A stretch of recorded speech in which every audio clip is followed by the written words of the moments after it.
Hi guys, this is just going to be a video about your study guide to help you review for your test, which is coming up.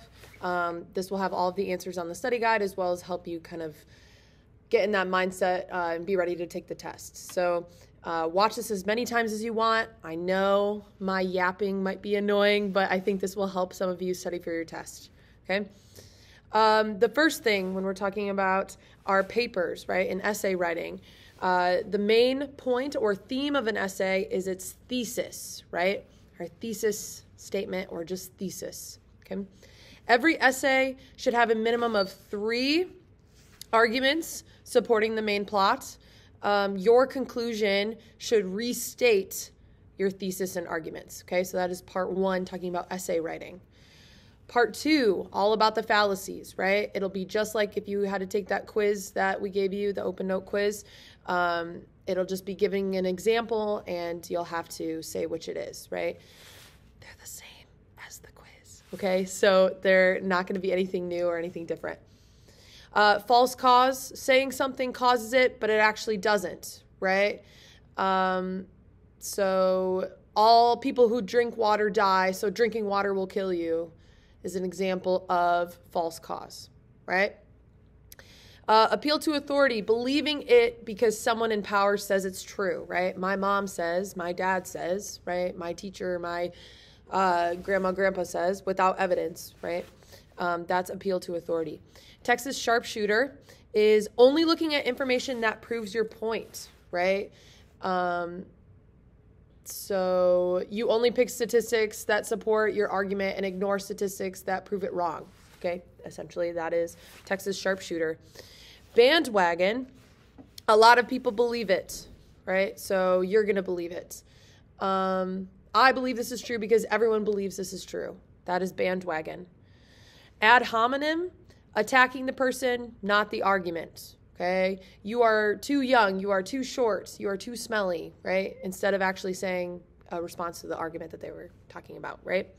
Tu quoque is someone being a hypocrite. So, for example, you don't listen to someone when they tell you don't smoke because they themselves smoke would be an example of tu quoque. I'm probably saying that wrong, but that's okay. Slippery slope. If this happens, then this will happen, then this will happen, then this will happen, then this will happen, then this will happen, right? If A happens, then B will happen, then C will happen, and then all the way to Z, right? That is slippery slope. So if you don't do your homework, you're going to fail your test, then you're going to fail the class, then you're going to go to summer school, then you're going to be held back, then you're going to drop out of school. That would be a slippery slope, okay? Part 3 is correctly identifying each person with the statement, talking about the women that we talked about in our notes.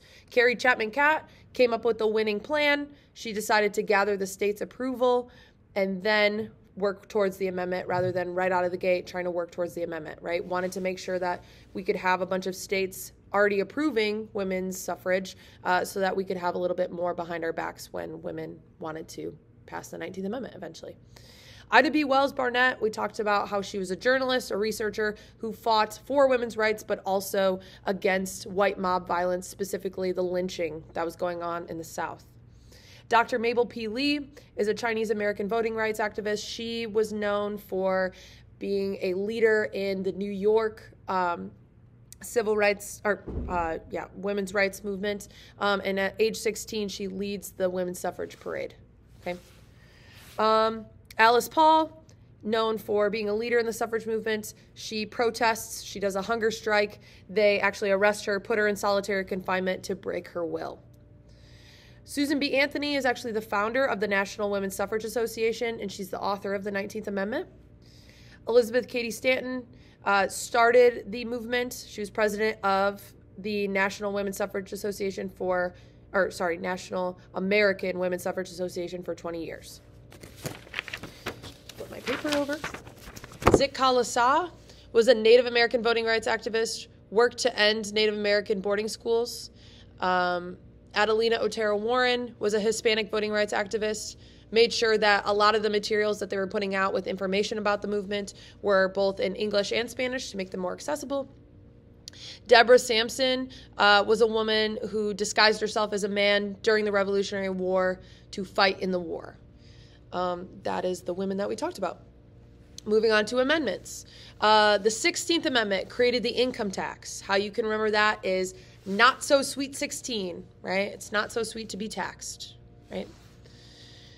17th Amendment is voting for senators. So the way that I remember this is Senate Teen, right? Or if you're a fan of ABBA, it's Dancing Queen, feel that be only Senate Teen. I think that's funny. You probably don't, but that's fine. The 18th Amendment created the prohibition of alcohol during the Prohibition movement. And then the 19th Amendment, obviously this whole unit is about women's rights. So the 19th Amendment gave voting rights to women. Part 5, the Progressive Era.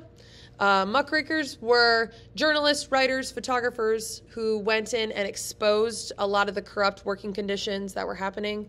The Triangle Shirtwaist Factory fire created a lot of fire safety laws, made sure fire exits were accessible, stuff like that. The Jungle was a book that exposed a lot of the terrible conditions in the meatpacking industry, and so it helped ensure workplace safety and food quality. Part 6, fill in the blank, short answer. A social norm is the accepted behavior that an individual is expected to conform to in a particular group, community, or culture. In the Middle Ages, husbands could make their wife wear a metal mask around town if she annoyed him. This mask was called Scold's Bridle.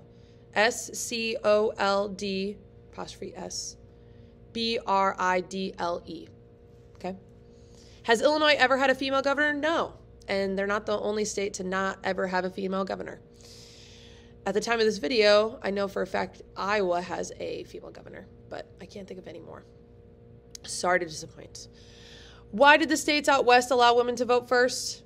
To get them to move out there and populate the West. They wanted more people out there, so they decided to give the incentive, the reward to women that if they moved out there, they'd be able to voice their opinion and vote. Name both pieces of technology that gave women the opportunity for paid jobs outside the home. Typewriter and telephone. Typewriter and telephone. Fathers in ancient times used to get money to marry their daughter to other men. What was this payment called? This is called a bride price. You could also put dowry, okay, but the answer I'm really looking for is bride price. Women spend more money than men do at the store because of the pink tax. Pink tax. And then the last thing is describing what the political cartoon is trying to say. You're going to look at what is in the picture, right? There's a man and he's collecting taxes, but he's keeping away, it's backwards in here, but he's keeping away the ballot box, which this woman would be using to vote. And he's saying, you pay the taxes and I'll decide how to spend them. So what this is trying to say is this woman can't vote, but she's still expected to pay taxes, even though the taxes are going towards things that she would be able to vote on with those decisions, but she can't. But she still has to pay taxes, right? That's essentially what that is. So, hope this helped. Play it as many times as you want. Pause it. Write down your answers. All I want you to do is to be ready for this test and have your study guide done. Let me know if you have any questions. Bye.